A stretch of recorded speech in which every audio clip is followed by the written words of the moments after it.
Hi, I've been waiting for you. We have a text before us. This is Luke 19, verse 12 and 13. He said, therefore, a certain nobleman went into a far country to receive for himself a kingdom and to return. And he called his 10 servants and delivered them 10 pounds and said unto them, Occupy till I come. That is where we are. We have entered the waiting, watching time. We are watching in the third watch. The first watch was the first angel's message, which was 1843. The second watch was the second angel's message and the midnight cry. That was October 22, 1844. The third watch we have no date for, but we know that he is coming very soon. It's been 175 years so far, and he's coming very soon. Faith and patience are required in this time. We are preparing for living in heaven eternally. Unity is also required on 7 items of present truth. This is all that has been found to date. In no particular order, here are the 7 items of present truth that we are to unite on. The 2300 days, the sanctuary, the commandments of God, the faith of Jesus, the Sabbath question, the testimony of Jesus, which is the spirit of prophecy, and man not immortal. This introduction that I just did is planned to be repeated for the next 2 videos as we are going to drive home a point on this. We're going to be talking about our present position and work. James White has a section in Life Incidents with that title, and it starts on page 322. Please remember as we read through this that the Advent Seventh-day keepers are the ones that hold these truths, not the Seventh-day Adventist Church of today. We begin. Seventh-day Adventists have nothing to do with definite time, only to show that the prophetic periods serve the design of the author of prophecy in the first angel's message, and that they terminated with the midnight cry in 1844. Having no definite time to which to look for the coming of the Lord, yet seeing from the signs of the times and the fulfillment of prophecy, the great Advent movement thus far, that the event is at the door. They regard the present as emphatically the waiting, watching time. Their position since their disappointment in 1844 has been a trying one, requiring faith and patience to hold fast the Advent movement in the past and to meet in a Christian spirit the opposition to the observance of the Sabbath of the Lord. So we're going to break in reading and have a note here that we want to prepare you a little bit for some of the opposition to the true Sabbath, because they certainly have been working on this. Use Google and use a search phrase of 2 words, Sunday, Sabbath. That's the 2 words, Sunday, Sabbath. And you search on that phrase and look carefully at what has been sculpted for you to see. After the ads, you'll see a Wikipedia page. The second hit will be Catholic.com. where you will see that church has completely changed its position 180 degrees. That's right, it is now claiming that the Bible supports Sunday sacredness. It is God's purpose to have the Holy Ghost put words in your mouth to answer when you are to testify to the truth. This is a part of the preparation we have to do to get ready by getting right with God, not memorizing all this stuff and wandering after the beast. That is not our position. We're to be aware of it, but God is going to be the one who's going to give the answer through the Holy Ghost. We continue our reading. We solemnly believe that it was the design of God that definite time should be proclaimed, and that the 2300 days reached to the judgment referred to in the words of the first angel, "Fear God and give glory to him, for the hour of his judgment is come." Seventh-day Adventists believe in the perpetuity of spiritual gifts. They believe that the spirit of prophecy was designed by God to be with the people of God in all ages, and that dreams and visions are a medium through which God has spoken to his people in past time, and through which he will speak till faith is lost in sight. If there, in Numbers 12:6, if there be a prophet among you, I, the Lord, will make myself known unto him in a vision, and will speak unto him in a dream.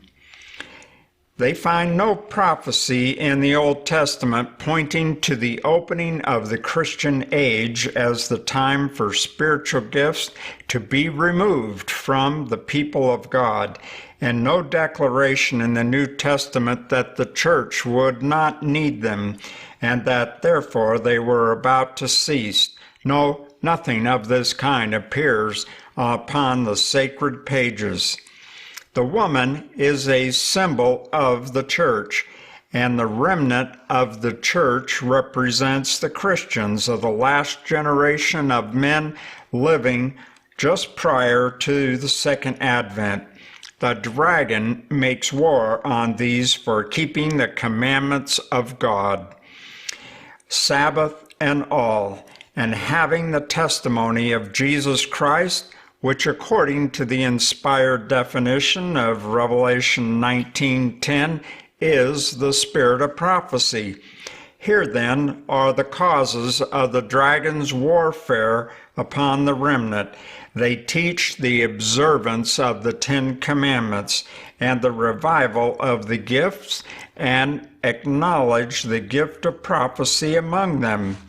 When the devil got one foot upon the fourth commandment and the other upon the gifts planted in the Christian church by Jesus Christ, then his satanic majesty was filled with revengeful delight. But when the remnant, whom God designs to fit for translation to heaven without seeing death, ask for the old paths, where is the good way, and walk therein, then the dragon is wroth and makes war on them. And I can testify to that. The true spirit of the dragonic host, which is already being somewhat developed, is vividly described in Isaiah 30:8-13 as being manifested just prior to the sudden destruction of those who hate the pure testimony and love smooth and deceitful things. Now go, write it before them in a table and note it in a book, that it may be for the time to come forever and ever. The margin says the latter day. That this is a rebellious people, lying children, children that will not hear the law of the Lord, which say to the seers, See not, and to the prophets, Prophesy not unto us right things, speak unto us smooth things, prophesy deceits, get you out of the way, turn aside out of the path, cause the Holy One of Israel to cease from before us. Wherefore, thus saith the Holy One of Israel, because ye despise this word, and trust in oppression, and perverseness, and stay thereon. Therefore this iniquity shall be to you as a breach, ready to fall, swelling out in a high wall, whose breaking cometh suddenly at an instant. It appears that this text applies to the close of probation.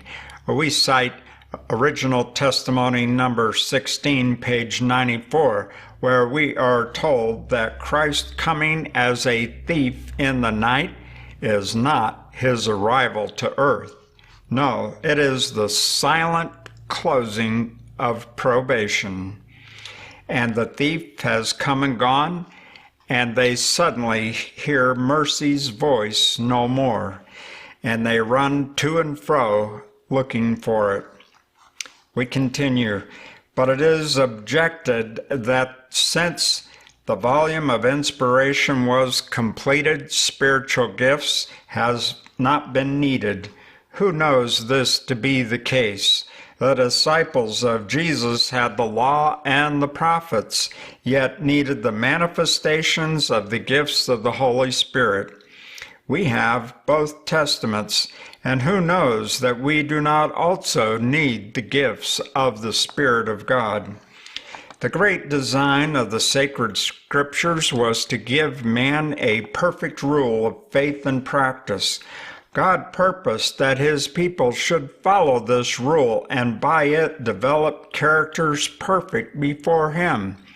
Said Paul to Timothy, Thou hast known the holy scriptures, which are able to make thee wise unto salvation. There is no fault in the scriptures that make it necessary that the gifts of the Holy Spirit should be manifested. The necessities in the case exist in the imperfections of the people of God, in the fact that they do not follow their perfect rule. We now see the gifts of the Spirit occupying their proper place.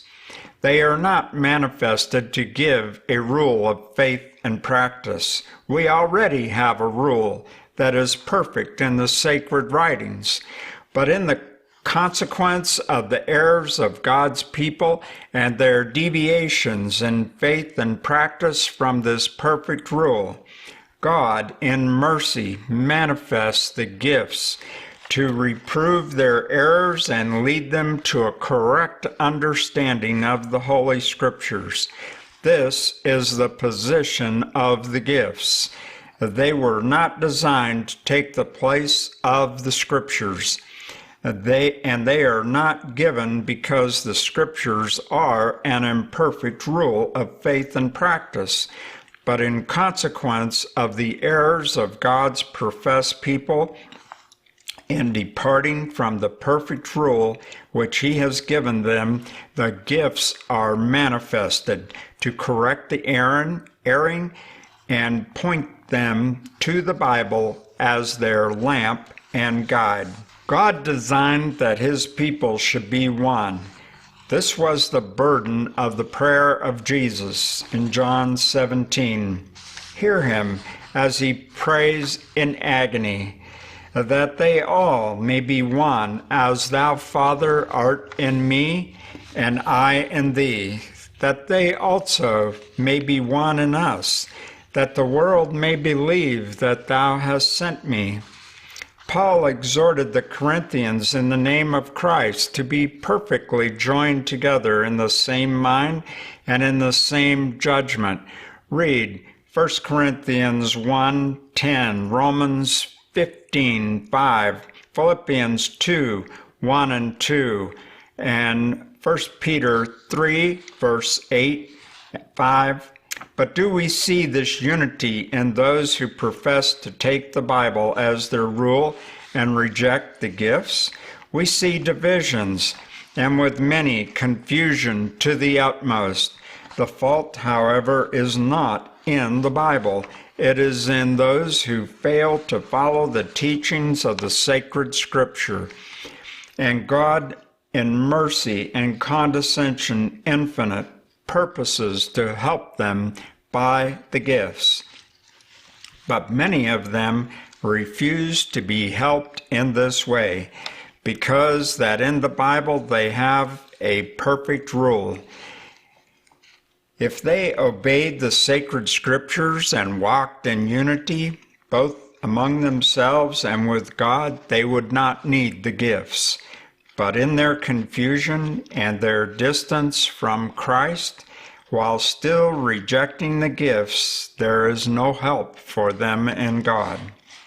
Today, we see the Spirit is manifested in those who claim that there is no Holy Ghost or Holy Spirit. It is always the spirit of rebellion that would deny what the plain Scripture teaches. Here's where the King James Version comes in. Its pages are tested and tried and proven true. Yet the spirit of rebellion lives on, and many are losing eternal life because they will not take the time to try the spirits and prove all things. Don't just take my word for it. Prove it. Make sure you know what is truth. We encourage you to read Life Incidents, as there's much more information there to build your faith. Also, the 1858 Great Controversy, which is an amazing book to study. Once you get into it, you will be hooked. I love the 1858 Great Controversy. It is packed with information that we are looking at and will be studying in the future. The links are in the description to get those books. God bless your study.